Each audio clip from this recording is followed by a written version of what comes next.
দর্শক, এই মুহূর্তে আমি জামালপুর সকাল বাজারে একটি শাকের দোকানে অবস্থান করতেছি। দেখতেই পাচ্ছেন এখানে কিন্তু বিভিন্ন ধরনের খুব চমৎকার কোয়ালিটির শাক কিন্তু এখানে রয়েছে। তো আমরা ব্যবসায়ের মুখ থেকে জানবো যে এখানে এই শাকগুলো আজকে সকাল বাজারে কত করে বিক্রি করা হচ্ছে। লাউ শাক কত করেছেন?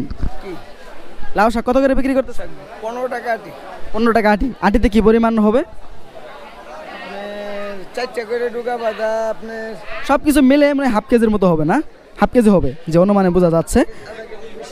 আধা কেজির একটু বেশি বেশি না? আর আপনার কলমি শাক কত করে দিচ্ছেন? কলমি শাক 5 টাকা আটি। 5 টাকা আটি। মূলার শাক? মূলার শাক 10 টাকা, দুইটা 25 টাকা। 10 টাকা, দুইটা 15 টাকাও বিক্রি করতেছেন।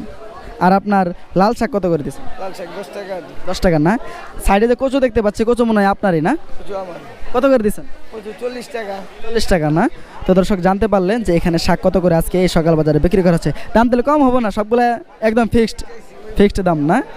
যাই হোক দর্শক, আপনাদের কিন্তু এই সকাল বাজার থেকে শাকের বর্তমান দাম কিন্তু অবগত করেছি এই ভিডিওতে।